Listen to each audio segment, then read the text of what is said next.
Continuamos aquí en Emprende TV en la señal de Grupo Fórmula esta tarde de domingo. Y como todos los domingos, a mí me da mucho gusto saludar a mi querido amigo Agustín Domínguez. Agustín, ¿cómo Memo, estás? qué gusto, bien, Memo, qué gusto saludarte a ti y a todos los que nos miran por este canal. Cosa que agradecemos y muchísimo. Sí, Bueno, sí, se supone, y digo se supone porque cada estado va a tomar sus decisiones, así es, que ya se empieza la reapertura de negocios, de la actividad normal. Insisto, esto va a ser regional. Y es muy importante, Agustín, entender qué es lo que hay que hacer en cada caso. En este momento vamos a definirlo en el área metropolitana. ¿Qué habría que hacer para reactivar la economía? Entendemos que va a ser un proceso lento, gradual, pero que bueno, que ya da avisos de que se puede empezar a hacer cosas. Precisamente hoy domingo, la jefa de gobierno va a dar a conocer los nuevos parámetros. No entiendo por qué hoy domingo, lo pudo haber hecho desde el viernes, o sea, para empezar mañana lunes, a ver, vamos a empezar a entenderlos antes de aplicarlos. Pero bueno, ya los va a dar a conocer hoy. ¿Qué hacer para reactivar la economía de la zona metropolitana? Hay que decirlo, donde está la mayor concentración de población de todo el país. así es, Memo. Y tenemos que ver la zona metropolitana ya no como la Ciudad de México, Uh-huh. como ese gran conglomerado en el que estamos. Lo primero que tenemos que hacer y cómo reactivar es venir a una reconversión en el transporte público. El transporte público ya no va a poder recibir a todas las gentes que se quieran subir al vehículo. Tenemos que entrar con un rigor, Memo, porque si no, Échale que por lo menos por el tema del distanciamiento, de la capacidad instalada se puede usar la mitad, digamos, ¿no? claro, claro, ¿sí? Y en esa capacidad instalada, por lo tanto, hay que reconvertir el transporte, ¿sí? Bueno, el mismo caso es el metro, pero tenemos algo muy importante. El metro va a necesitar también tener la sana distancia, pero a la vez procurar mayores frecuencias. Por lo tanto, tendría que haber necesidad de reconvertir también todas esas partes. Es muy importante la parte del metro porque es la parte troncal, ¿sí? Entonces, aquí vale la pena que la gente tiene que seguir usándolo. Hay que tener mucho cuidado con el metro, pero esa es una parte de la, eh, de la reconversión para poder reactivar la economía. Ahora, el metro debería, en este momento, pensarse ya en elevar el precio. Si lo vas a, si lo vas a bajar, ¿sí? Si vas a bajar el número, la capacidad, tienes que subir el precio, porque si no, la ciudad no va a poder con eso. Y la ciudad financia parte del Estado de México. ¿Por qué? Porque el que se sube al metro del Estado de México, pues lo está subsidiando.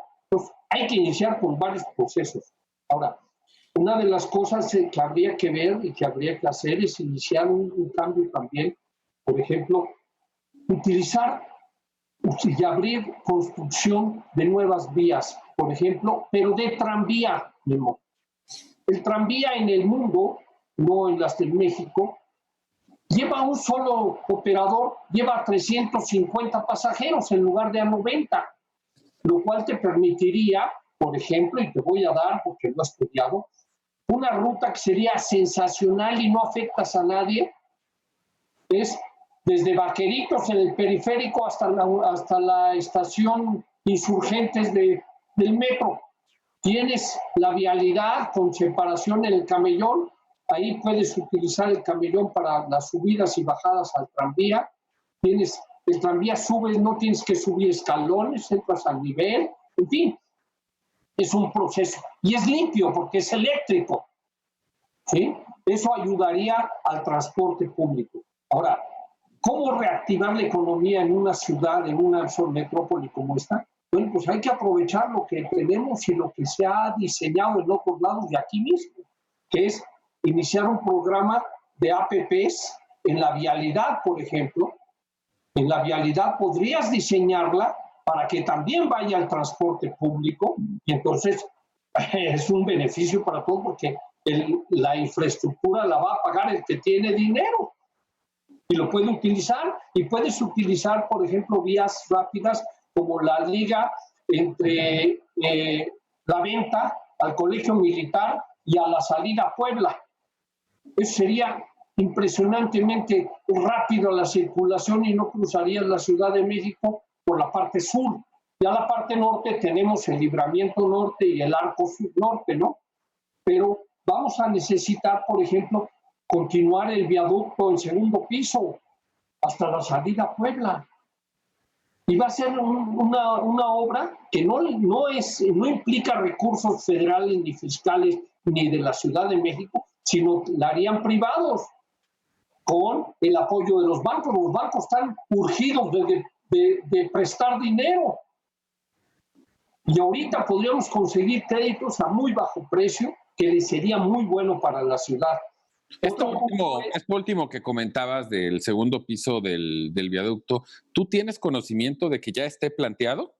A ver, Memo, el anteproyecto está hecho desde que el presidente actual era jefe de gobierno y que hizo el tramo de San Jerónimo. Ahí quedó pendiente, ya estaba previsto. Y es un proyecto muy, muy sencillo porque, recuerda, a diferencia del periférico, la lateral del viaducto no es de largo itinerario, sino es nada más para ir a dar vuelta izquierda, incorporarte o salir, ¿sí? Bueno, ese proyecto es a base de marcos, o sea, las pilas estarían en la lateral, el marco cruzaría hasta el otro extremo y tendrías ahí 8 carriles, si tú quieres, o 6 carriles de automóviles y 1 metro.